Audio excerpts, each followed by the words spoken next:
She said my last name was weak, that her lover thought she deserved better, that carrying my name made her feel small. I didn't argue, didn't plead, didn't beg her to reconsider. I just handed her a pen. A week later, her lawyer called in a panic and asked, "Do you know what you just signed away?" I knew exactly. This is a story about pride, betrayal, and the difference between strength and arrogance, about what happens when someone is so eager to prove their power that they forget to read the fine print. Before we get into it, don't forget to like and subscribe, hit that hype button to boost this episode, and drop a comment below with your city or country. I'm always curious where you're watching from. Now, let's get into it. Daniel Hayes was 40 years old when his wife told him his name wasn't good enough for her anymore. It happened on a Thursday evening in their penthouse apartment, a place that overlooked the city from 30 floors up. Floor-to-ceiling windows, marble countertops, custom furniture from Italian designers, original artwork on every wall, everything tasteful, everything expensive, everything reflecting a life built on success and careful planning. The penthouse had been Daniel's gift to Ava on their 5th anniversary, $3 million. She'd cried when he handed her the keys, told him he was the most generous man she'd ever known, that she'd never imagined living somewhere so beautiful. 5 years later, she barely noticed it anymore. The view had become background noise. The luxury had become expected. They'd just finished dinner, takeout from Osteria Morelli, the Italian place Ava liked, where a plate of pasta cost $60 and the wine list started at $200. Eaten mostly in silence. That had become their routine over the past 6 months. Polite cohabitation, 2 people sharing space but not really sharing anything else. Daniel sat on one end of the couch, reading through contracts for a commercial property acquisition in the financial district. $20 million deal. Numbers and clauses and legal language that had become his second language after 20 years in real estate investment. He'd started with nothing, literally nothing. Grew up in a working-class neighborhood where investment property meant hoping your landlord fixed the heat before winter. Worked construction in his 20s to pay for business school. Bought his first property with money saved from 70-hour work weeks, a run-down duplex that he renovated himself on weekends. That duplex became 2 duplexes, 2 became 4, 4 became an apartment building, 1 building became 3, 3 became a portfolio. 20 years of careful planning, calculated risks, and relentless work ethic had turned Daniel Hayes from a construction worker into a real estate mogul worth $40 million. And his wife thought the name attached to all of that was weak. Ava sat on the other end of the couch, phone in hand, smiling at the screen, texting someone, always texting someone. Her thumbs moved constantly, her expression shifting between amusement and something that looked almost like excitement. Genuine excitement. The kind Daniel hadn't seen from her in years, not when she looked at him anyway. He'd noticed it starting about 8 months ago. The phone always face down on tables, the sudden need for privacy in the bathroom, the late meetings that weren't on any calendar, the new clothes, more revealing, more expensive, charged to cards that Daniel paid off every month without question, new perfume, Tom Ford, $1,100 for 3 ounces. He'd seen the receipt, new habits, going to the gym suddenly after years of declining, coming home showered and refreshed, claiming she'd used the gym facilities, new friends, people she'd met at networking events that Daniel was never invited to. Daniel wasn't stupid.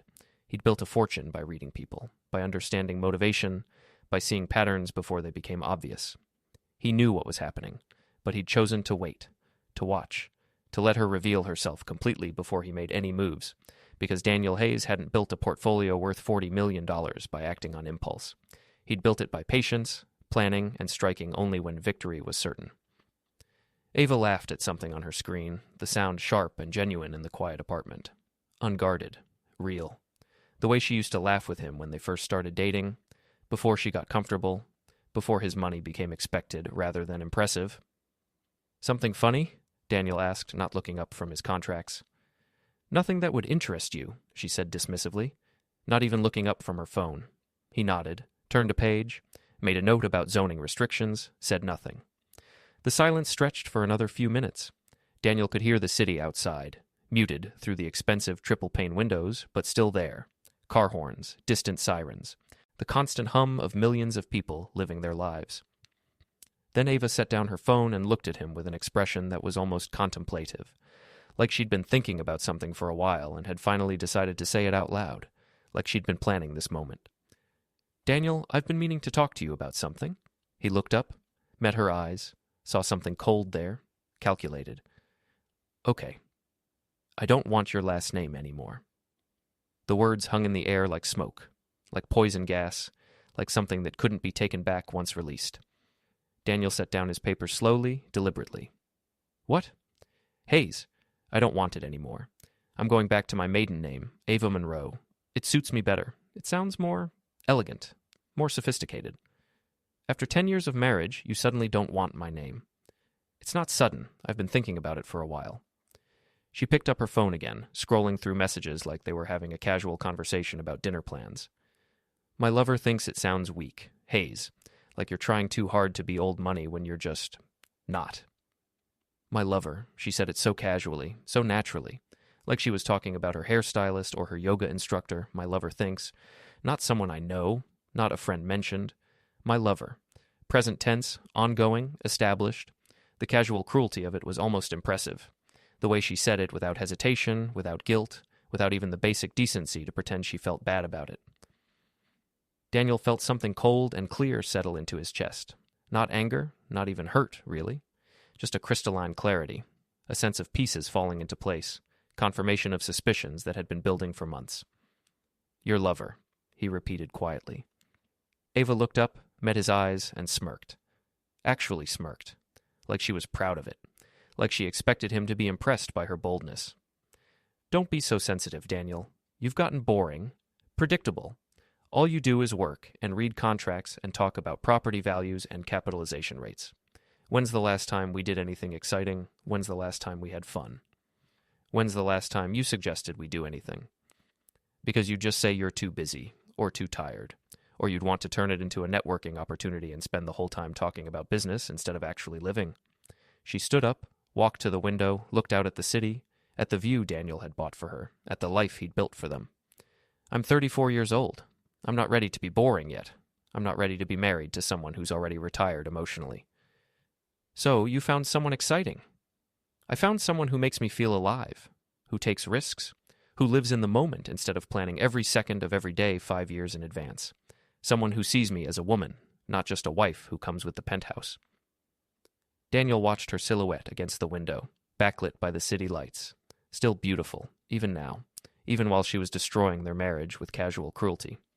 He remembered when he'd first met her 12 years ago. She'd been 22, fresh out of college with an art history degree and student loans she couldn't pay, working at a gallery in Chelsea, making minimum wage plus commission, wearing vintage clothes because she couldn't afford new ones. He'd come in to look at a painting for his first real office, something impressive to hang behind his desk. She'd helped him, talked about composition and color theory and the artist's technique. She'd been smart, engaging, completely unimpressed by his money. Or so she'd claimed. He'd asked her to dinner. She'd said yes. They'd talked for 4 hours at a small Italian place in the village. Not Osteria Morelli with its $60 pasta, but a real neighborhood joint with checked tablecloths and candles and wine bottles. She'd told him about growing up middle class in Connecticut, about wanting to work in museums someday, about dreaming of living in a city where art and culture were everywhere. He'd told her about growing up poor, about construction work and business school, about the first duplex and the plan to build something bigger. They'd connected, or he'd thought they did. He'd fallen for her quickly, maybe too quickly, had married her after 2 years of dating, believing they wanted the same things: stability, partnership, a life built on trust and mutual respect.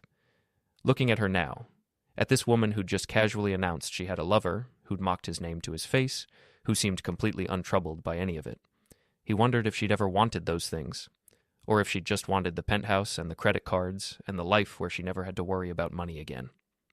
"What's his name?" Daniel asked. "Does it matter? I'd like to know who my wife is leaving me for." "I haven't said I'm leaving you." "But you are." She turned to face him, crossed her arms, defensive now. "Not if you change. Not if you remember how to live a little. Not if you become the man I thought I married instead of this robot who lives in spreadsheets." "I see. So this is my fault." "I'm not saying it's anyone's fault. I'm just saying things need to change. We need to change. You need to be more spontaneous, more passionate, more alive. And if I don't," she shrugged, "then I'll have to make decisions about what I want my life to look like." Daniel stood up, walked to his study, the room where he worked late nights, where he built his empire one deal at a time, where he planned the future that Ava was now rejecting as boring. He came back a minute later with a folder of papers and a pen. "What's that?" Ava asked. "If you want to change your name, we need to make it official." He set the papers on the coffee table, 47 pages of carefully drafted legal documents. "You'll need to sign these first." Ava looked at the stack. "All of this just to change my name." Legal requirements. Name changes during marriage require dissolution of certain shared assets, updated beneficiary designations, revised property titles, amended account ownership. It's complicated when assets are jointly held. She rolled her eyes. "Of course you'd make it complicated. Can't just let me change my name, can you? Has to be a whole production with forms and lawyers and all your careful planning." "I'm not making it complicated. The law is. But if you're serious about this, if you really want to be Ava Monroe again, sign the papers, and it's done. You'll be free of my weak name by next week." Ava grabbed the pen, eager to prove her independence, to show him she wasn't intimidated by his legal documents and his careful planning and his boring attention to detail. She flipped through the pages quickly, barely reading, signing her name wherever there was a signature line. Ava Monroe. Ava Monroe. Ava Monroe. Taking back her maiden name on page after page, not realizing what else she was signing away with each stroke of the pen. Not seeing the clauses about asset transfer, about property rights, about waiver of spousal support, about division of accounts and investments and real estate holdings. Just signing, proving her point, showing her strength. Daniel watched her sign, said nothing, just collected each page as she finished, stacking them neatly. When she signed the last page, she tossed the pen on the table and looked at him defiantly, triumphantly, like she'd just won something. "There, happy. If you're happy, I'm happy. Good, because I'm going out. Don't wait up." She grabbed her purse.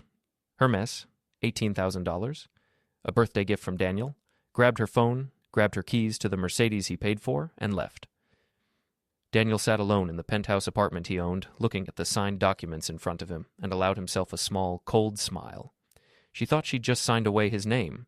She'd actually signed away her future. That was the night I stopped being her husband, and became her lesson. The thing about Daniel Hayes that most people didn't understand, including his wife, was that he never moved without a plan.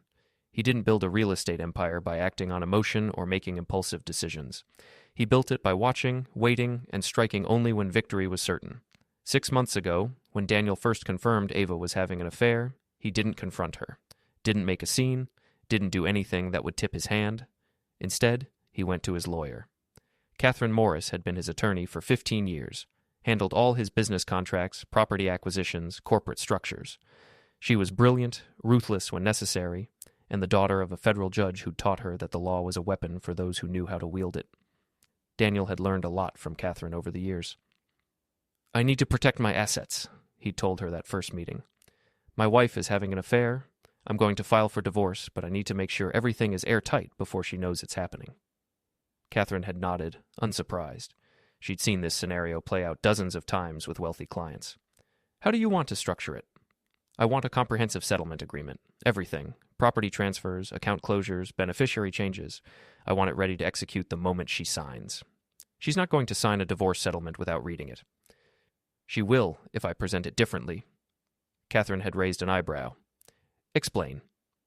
So Daniel had explained his plan. Catherine had listened, and when he finished, she'd actually smiled. "That's devious. It's efficient. What if she reads the documents before signing?" "She won't. She's too proud. Too eager to prove she doesn't need me. She'll sign anything if it means asserting her independence." Catherine had drafted the documents over the next 2 weeks, every page carefully worded, every clause ironclad, every signature line binding. On the surface, they looked like standard name change paperwork, change of legal identity, updated Social Security information, new ID documents. But buried in the legal language that Ava had never bothered to understand, were much more significant clauses. Transfer of property rights, dissolution of shared accounts, removal of beneficiary status, assignment of debt responsibilities, waiver of spousal support, acknowledgement of asset division. Essentially, a complete divorce settlement disguised as bureaucratic name change paperwork. And Ava, in her rush to prove her power, had signed every page. Now, sitting alone in the penthouse, Daniel opened his laptop and sent a single email to Catherine. "Document signed. Proceed with filing." Her response came 3 minutes later. "Filing tomorrow morning. Congratulations, Daniel. You're about to be a free man." Daniel closed his laptop and walked to the window, looked out at the city, at the buildings he owned, at the empire he'd built brick by brick, investment by investment. Ava thought his name was weak. She was about to learn what it actually meant to carry the Hayes name and what it cost to give it up. Trust me, you don't stay married to a lawyer's daughter without learning how to draft ironclad paperwork. To understand what Ava had signed away, you need to understand what Daniel Hayes actually owned. On paper, he was just a commercial real estate investor. That's what he told people at parties, what he listed on tax forms, what appeared in business directories. But the reality was much more complex. Daniel owned 18 commercial properties across the city, office buildings, retail spaces, a small hotel, each property held in a different LLC, each LLC structured to minimize tax liability and maximize asset protection. He owned shares in 4 different companies, tech startups mostly, that he'd invested in early when the founders needed capital. 2 of them had gone public. The stocks were now worth approximately $7 million. He owned the penthouse apartment where he and Ava lived, purchased 12 years ago for $1 million, now worth $3 million in the current market. He had investment accounts, retirement funds, bonds, an art collection that Ava had picked out and he'd paid for, now worth approximately $2 million. Total net worth, somewhere around $40 million, depending on market fluctuations. But here's what made Daniel's situation unique. Almost everything was technically jointly owned. When they'd married 10 years ago, Daniel's lawyer had advised him to keep everything separate. Prenuptial agreement, separate accounts, clear asset division. Daniel had refused, not because he was naive or romantic, but because he understood human nature. He understood that the best way to keep someone from suspecting betrayal was to give them no reason to suspect. So he'd made Ava a co-owner of almost everything, put her name on property titles, made her a beneficiary on accounts, listed her as a partner in various LLCs. On paper, they owned everything together. In practice, Daniel controlled it all. He made the decisions, signed the contracts, managed the investments. Ava had access, but not knowledge. She could spend the money, but didn't understand where it came from. And that's what made the signed documents so devastating. Because those papers, the ones Ava had signed so carelessly, so eagerly, didn't just change her name. They transferred her ownership rights back to Daniel. Every single asset, every property, every account, every investment. The legal language was complex, but the effect was simple.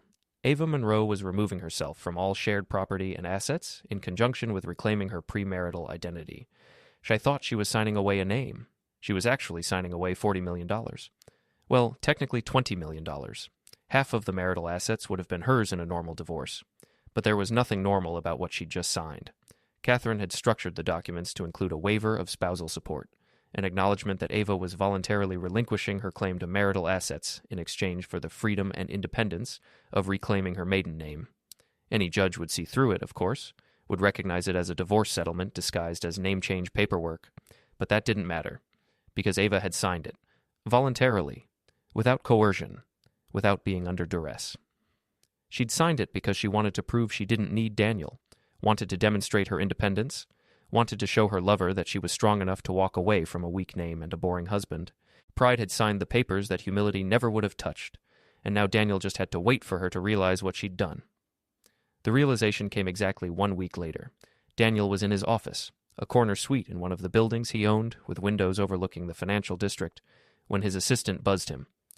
"Mr. Hayes, there's a Susan Rothstein on line 2. She says she's Mrs. Hayes' attorney, and it's urgent." Daniel smiled. Right on schedule. He picked up the phone. "Daniel Hayes." "Mr. Hayes, this is Susan Rothstein. I represent your wife, Ava." The voice was professional but tight with barely concealed panic. "I need to ask you some questions about documents she signed last week." "Of course. What would you like to know?" "Are you aware that these documents transfer complete ownership of approximately $40 million in assets from joint ownership to your sole ownership?" "Yes." "Are you aware that they include a waiver of spousal support and a division of assets heavily weighted in your favor?" "Yes." "Are you aware that they constitute what is effectively a divorce settlement?" "Yes." There was a long pause. "Mr. Hayes, did you explain this to your wife before she signed?" "I told her she needed to sign the documents if she wanted to change her name," which was true. She did need to sign them. "But did you explain what she was signing?" "I told her they were legal requirements for a name change during marriage." Also true. "Mr. Hayes, I'm going to be very direct with you.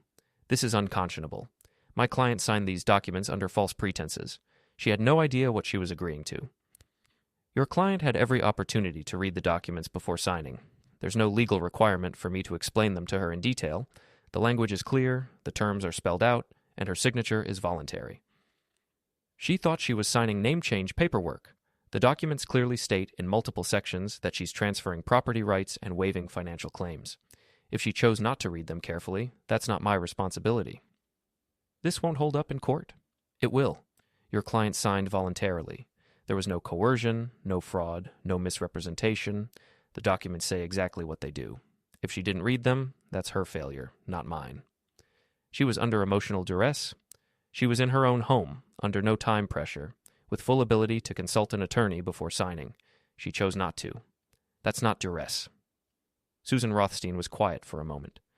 You planned this. I protected my assets from someone who was actively betraying me. Yes. You're a son of a bitch. No, I'm someone who reads the fine print. Your client should try it sometime. We'll see you in court, Mr. Hayes. I look forward to it. He hung up. 3 minutes later, his phone rang again. Ava's number. He let it ring 4 times before answering. Hello, Ava. What the fuck did you do? She was screaming, all pretense of sophistication gone. What the fuck did I sign? Legal documents transferring your share of our assets back to me, as per your request. That's not what I requested. I wanted to change my name. And you did. You're legally Ava Monroe now. Congratulations. You tricked me. I gave you papers to sign. You signed them without reading them. That's not a trick, Ava. That's your choice. I'm going to sue you. My lawyer says, your lawyer is going to tell you that you signed a binding legal document and there's very little she can do about it. You can sue. You can take it to court. But the signatures are yours, the language is clear, and you had every opportunity to read what you were signing. You're a fucking monster. No, I'm just someone who took you at your word. You said my name was weak. You said you wanted independence. I granted your wish. This isn't independence. This is you stealing everything I'm entitled to. You're entitled to what you earned, which is nothing. Every asset we had was built on my work, my investments, my money. You contributed nothing except spending it. Half of it is mine. We were married. We're being the operative word. You're Ava Monroe now, remember? That's what you wanted. I want what's mine. Then you should have read the papers before signing them. She was crying now, ugly sobs mixed with rage. How could you do this to me? How could you do this to me? His voice was calm, almost gentle. You had an affair. You mocked my name to my face. You told me your lover thought I was weak, and you expected what? That I'd just accept it? That I'd let you walk away with half of everything I built while you ran off with some other man? I made a mistake. Yes, you did. You made several, and now you're living with the consequences. Please, Daniel, please, we can work this out. I'll end it with Marcus. I'll do whatever you want. Just don't do this. Marcus. So that was the lover's name. It's already done, Ava. You signed the papers. The transfers are complete. As of this morning, you own nothing. I have nothing? Where am I supposed to go? That's not my problem anymore. You wanted to be independent. You wanted to be Ava Monroe. Now you are. Congratulations on your new life. He hung up. She called back immediately. He declined the call. She called again. He blocked her number. When someone mocks your name, give them the freedom to live without it. 2 days later, Ava showed up at his office. Daniel's assistant tried to stop her, but Ava pushed past, stormed down the hallway, and burst through his door without knocking. She looked terrible. No makeup, hair pulled back messily, wearing jeans and a sweater instead of the designer clothes she usually favored. Eyes red from crying. We need to talk, she said. Daniel looked up from his computer. I'm working. I don't care. We need to talk now. He leaned back in his chair. You have 5 minutes. You tricked me. You know you did. You deliberately made those documents look like name change paperwork when they were actually a divorce settlement. The documents were exactly what they appeared to be. Legal requirements for changing your name during marriage. The fact that changing your name during marriage requires dissolution of shared assets isn't my fault. That's how the law works. Bullshit. You planned this. You waited for the right moment and you trapped me. I protected myself. There's a difference. You can't do this to me. I'll take you to court. I'll fight this. And you'll lose. You signed voluntarily. You didn't read what you signed. That's not my problem. I was emotional. I wasn't thinking clearly. You seemed very clear when you told me your lover thought my name was weak. You seemed very clear when you signed away your rights to that name. Ava sank into the chair across from his desk. The fight was going out of her, replaced by something that looked like desperation. Please, she said quietly. I'm begging you. I have nothing. Marcus left the second he found out I don't have money anymore. I'm staying at a friend's place. I have $3,000 in my personal account. That's it. That's 3,000 more than you had when I met you. Daniel, please. 10 years of marriage has to count for something. It counted for something until you told me my name was weak, until you mocked me to my face, until you signed away your claim to everything we built together. I didn't know what I was signing, because you didn't read it. That's not my fault. She stood up, angry again. You're really going to do this? You're really going to leave me with nothing? You left me with nothing first. No respect, no loyalty, no dignity. I'm just making sure the assets match the emotional reality. I made a mistake. People make mistakes. And people live with the consequences of those mistakes. He stood up, walked to his filing cabinet, pulled out a folder, and handed it to her. What's this? She asked. Copies of the documents you signed. I want you to read them now, in front of me, so you understand exactly what you did. I'm not... Read them, or leave. Your choice. Ava opened the folder, started reading. As she went through page after page, her face went from angry to confused to horrified. Property transfer agreement, she read aloud. Waiver of spousal support, division of assets, assignment of debt responsibilities. She looked up at him. This is a divorce settlement. Yes, but you made it look like name change paperwork. I made it look like what it is, legal documents. You chose to assume they were something else. You chose not to read them carefully. You chose to prioritize proving your independence over protecting your interests. But the name change section is 1 page out of 47. The rest is financial division, which you would have known if you'd read past the first page. You knew I wouldn't read it. I knew you were too proud to read it. There's a difference. I gave you every opportunity to protect yourself. You chose not to take it. Ava stared at the documents, tears streaming down her face. How can you be this cruel? Cruel would have been letting you live in ignorance. I'm being honest. You wanted to leave me. You wanted independence. You wanted to prove you didn't need my name or my money or my protection. I'm giving you exactly what you asked for. That's not what I asked for. It's what you signed for. He took the folder back. The divorce will be finalized in 30 days. You have until then to find a place to live and figure out your situation. After that, you're on your own. I can't survive on $3,000. Then get a job. You're 34 years old. You have a degree. You're capable of earning your own money. It's time you started. She looked at him with something between hatred and disbelief. I don't even know you anymore. Good, because the man you knew let himself be disrespected and betrayed. The man you're looking at now learned from that mistake. I hope you're happy, she spat. I'm not unhappy. She turned and walked toward the door, stopped with her hand on the handle. Your name isn't weak, she said quietly. You are. Daniel smiled. If I were weak, you'd still have half my fortune. Think about that. She left without another word. Daniel sat back down at his desk and returned to his work. No. You were too busy proving how strong you were to read the fine print. The next 2 weeks were a masterclass in consequences. Ava moved out of the penthouse that weekend, had to hire movers with money she didn't have, putting it on a credit card that Daniel had already removed her access to. The card was declined. She had to call her friend to borrow money. She found a studio apartment in a less expensive neighborhood. Nothing like the penthouse. Small, old, with no view except the building next door. But it was what she could afford with the little money she had left. Marcus, her lover, had disappeared completely. Daniel did some research, just curiosity, really, and found out Marcus was a lifestyle entrepreneur, which translated to, he lived off wealthy women and had no actual income of his own. He'd been attracted to Ava because she lived in a penthouse, wore designer clothes, and seemed like a woman with money. When that money evaporated, so did his interest. Ava tried calling him. He blocked her number. She showed up at his condo. He had security escort her out. Turns out he'd already moved on to someone else, a pharmaceutical heiress who was exactly his type, rich and naive. Ava tried to get a job, applied to art galleries, museums, luxury boutiques, places that would appreciate her eye for expensive things. But she'd been out of the workforce for 10 years. Her resume had a decade-long gap, and when potential employers asked what she'd been doing, the answer, living off my husband's money, didn't inspire confidence.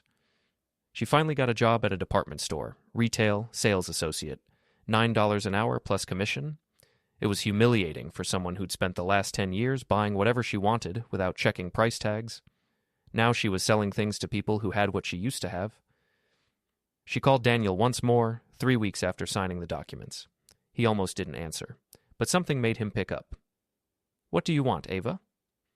I just wanted to tell you that I know what you did. I know you planned this. I know you've been preparing for months. Okay. And I want you to know that you're a terrible person. You're vindictive and cold, and you don't have a heart. Are you done? No. I want you to know that I regret ever marrying you. I regret every year I wasted with you. I regret thinking you were someone worth building a life with. Interesting, because from where I'm standing, you spent 10 years building nothing while I built everything. And when you decided my name wasn't good enough for you, I simply gave you the opportunity to prove you didn't need it. I made a mistake. Yes, and I just notarized it. She was quiet for a moment. Do you feel good about this? About what you did? I feel nothing about it, Ava, which is maybe the saddest part. You were my wife for 10 years, and now I feel nothing watching you struggle, because you showed me you felt nothing for me when you mocked me to my face. I was angry. I said things I didn't mean. No, you said things you absolutely meant. You just didn't expect consequences. Please, Daniel, I'm barely surviving. I'm working retail for minimum wage. I'm living in a studio apartment. I can't afford food. Can't you at least give me something to help me get on my feet? You have $3,000. That's enough to survive for a few months if you're careful. Use it wisely. Get a better job. Figure out your life. But don't call me again. You're really going to leave me like this? You left me first. I'm just making it official. He hung up, and this time he didn't feel anything. Not satisfaction, not guilt, not anger, just nothing. Arrogance signs the papers humility can't afford. The divorce was finalized on a Monday morning, 6 weeks after Ava had signed the documents that changed everything. Daniel stood in the courthouse, a building he'd been to dozens of times for property disputes and contract enforcements, but never for this. Never to officially dissolve a marriage that had once meant everything to him. The courtroom was small, utilitarian. Wood paneling that had seen better days. Fluorescent lights that hummed faintly. A handful of other people waiting for their cases to be heard. Other divorces, other endings, other lives being legally untangled. The judge was a woman in her 60s, gray-haired and sharp-eyed, who looked like she'd seen every permutation of human failure play out in this courtroom. She reviewed the papers with the practiced efficiency of someone who'd done this 1,000 times. Mr. Hayes, she said, looking up, I have to say, I've been practicing family law for 20 years, and I've never seen a divorce settlement quite like this one. It's unusual, Daniel agreed. Your wife signed over virtually all marital assets? That's correct, Your Honor. And she did this voluntarily? Without coercion? She did. She wanted to reclaim her independence and her maiden name. I facilitated that process by providing the necessary legal documentation. The judge looked at Ava, who sat on the other side of the courtroom with her lawyer, Susan Rothstein. Ava looked diminished, smaller somehow, wearing a suit that Daniel recognized from 3 years ago, back when she still had access to the closet full of designer clothes he'd paid for. Her hair was different, simpler, less expensive looking. No more highlights from the salon that charged $800 per session. She looked like someone who'd finally realized the full scope of what she'd done, and was living with the consequences every single day. Ms. Monroe, the judge said, do you understand that by signing these documents you waived your right to spousal support and transferred ownership of significant assets to your former husband? I understand now, Ava said quietly. Her voice was small, defeated. Did you understand it when you signed the documents? She hesitated, glanced at her lawyer, looked back at the judge. I thought I was signing name change paperwork. But you didn't read the documents before signing? No, Your Honor. The judge sighed, a sound that carried the weight of decades spent watching people make preventable mistakes. That's unfortunate, but the law is clear.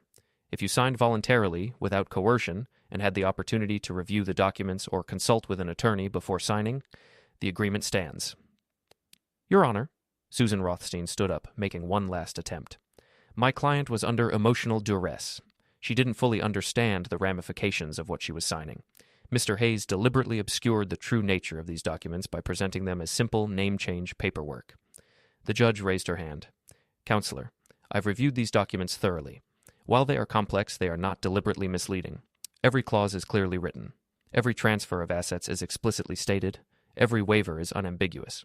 If Ms. Monroe chose to sign 47 pages of legal documents without reading them, that demonstrates poor judgment, not fraud on Mr. Hayes's part. She looked directly at Ava.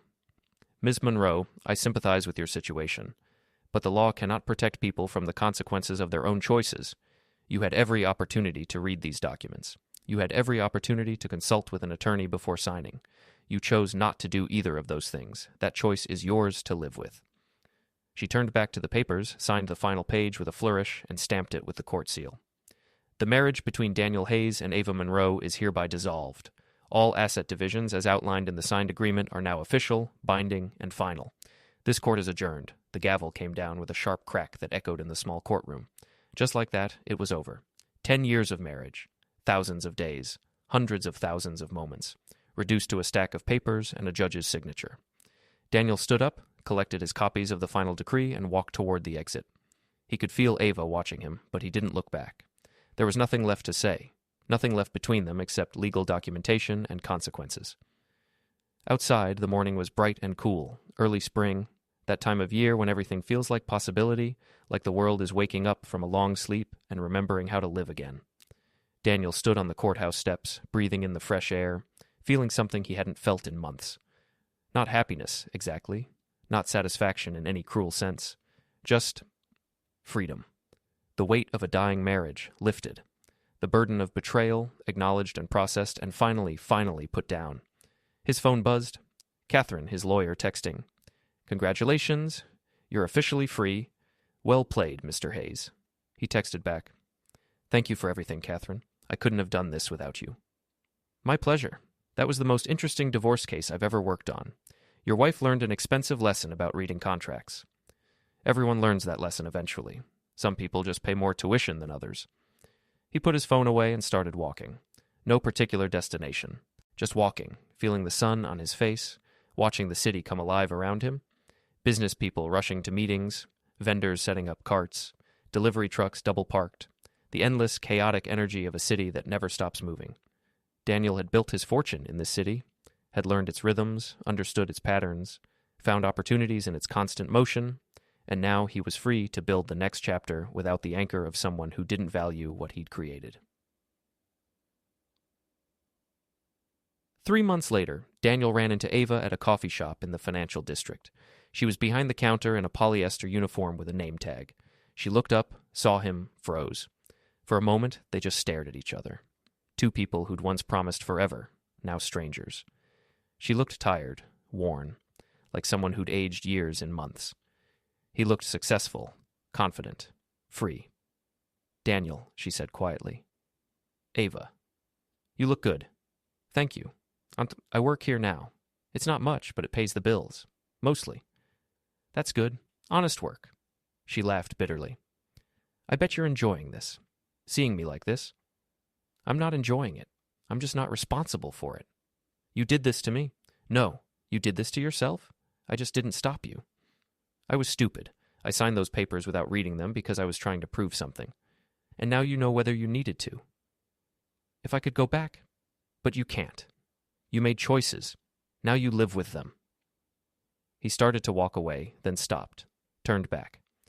"Ava, that name you thought was weak? It's opened doors you'll never walk through, built things you'll never touch. Not because the name itself has power, but because of what I built while carrying it. You wanted to be Ava Monroe, independent and free. Now you are. Good luck with that."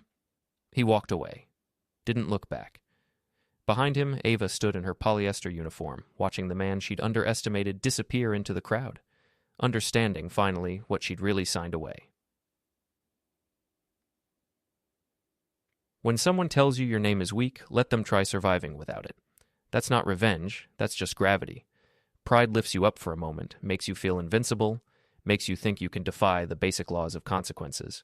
But gravity always wins, and the fall is always proportional to how high you climbed on arrogance instead of substance.